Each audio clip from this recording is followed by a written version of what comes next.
feel for the children, feel for the young ones. And that is exactly why I taught this area.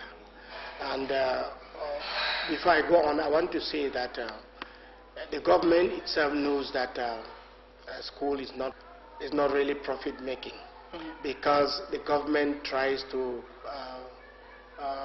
supplement. The government grants subventions to enable the schools to run well.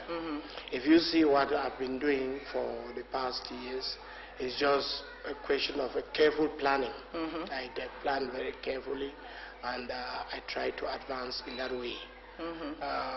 The fees I collect right from the institute that I started as far back as 1966. I ran that institute for about 12 years. Before it became before I now had a recommendation from the delegate of national education at that time to recommending that I should look for a place and request for a college. Good. Well, let's start from there. The private, the seed or the mustard seed you planted in the 60s has yielded 3 high schools, a polytechnic, a sports academy, a TV and a radio station.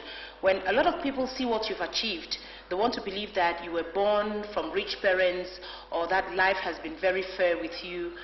But you tell me that the beginning was not easy. How did you start? How did you start to build this empire?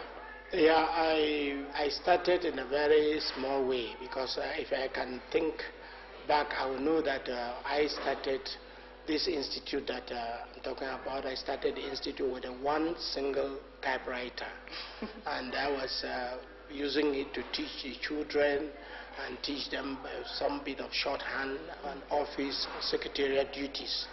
And from there, I got a second typewriter. In fact, a second typewriter to me was even given by a colleague of mine in the divisional office, one Mrs. Acha. Yes. And I've been thanking that lady all the time. And that helped me, and I went ahead buying typewriters. And within a very short time, 2-3 years, I got a good number of typewriters, which made it possible for me to run the institute with a lot of children. So that institute moved from the typing institute to college? And yeah, it moved, that is, it went on as an institute for, as I said, 12 years. And during this time, I had over 300 something students with, say, about 35, 36 typewriters. And that is the time that the authority of education, that is the provincial delegate, visited the institute and saw the way it was being operated. And then he now advised me to go in for a college. And actually promised that he was going to carry the documents, if compiled, to the Ministry of National Education in Yaoundé. And he did that after I had compiled the documents. That was for the school, which is now known as CHS Bambui, Comprehensive High School Bambui. Good. So the approval came in 1977-78, and there the school started.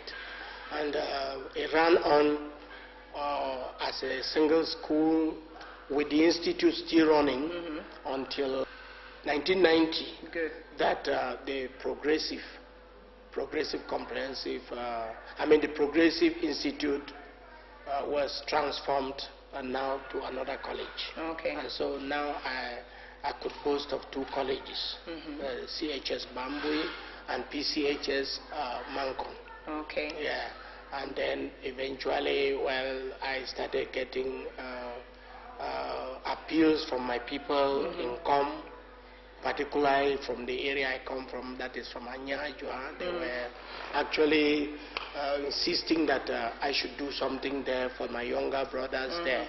And so I now struggled and came up with the KCHS. And then after that, you moved to the Polytechnic. Well, the Polytechnic came in after many years because I was not getting it easy running those 3 schools. And then, so when the Polytechnic even came in, I had to be renting. I rented for about 5 years before I was able to start building. I put up the structures at my 7 in Kwende. The name National Polytechnic Bambui, people would think that the school is situated in Bambui, but that is the name that I conceived from the beginning because I thought that the school was going to be in Bambui. I was doing all this in my school in CHS Bambui. But later on, when the approval came, when the approval came, I decided to move to this new site. The private educational system has a lot of flaws, especially when it's being run by an individual. Now, you own one of the biggest private education institutes in the northwest region of Cameroon, and I want to find out something. They accuse you people of examination fraud. They accuse you of unqualified teachers, low teaching standards, poor payments, and all whatnot. What makes your school different? Well, I would say that it's a careful selection of staff, and then the administration is being supervised all the time, always with the heads of these schools that you have named. And I want to say that like this question of examination fraud, it used to be before, you know, but now you can hardly find it because most of our schools, private schools, and the rest of the other schools, they are aware of the penalty that awaits them if you decide to create that situation where they will suspect you of fraud. So many people now, they go in for quality teachers. Let's leave the classroom and go to the media. You later on created a radio station, the Abakwa FM, and the TV station. I did.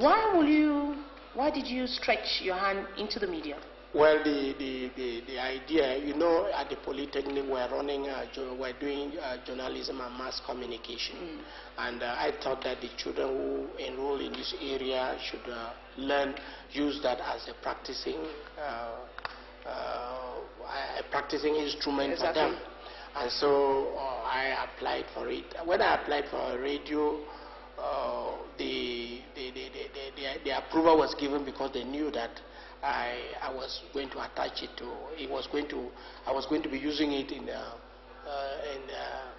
getting the students to practice. Now you left media. You went to sports. I know you used to play football when you were a young man. I did. Yes, I know you love football, but why sports? Why creating a sports academy? Why having a team that this year, congratulations, you took to the first division. Yes. And you know that sports is spending and not receiving, unless I'm mistaken. Why go into sports when you know you'll be spending much money than receiving? You know that our society needs things like that, and the young people actually are desperate about this area of football. That is an area where all of them a good number of them think that their future lies in getting, playing football.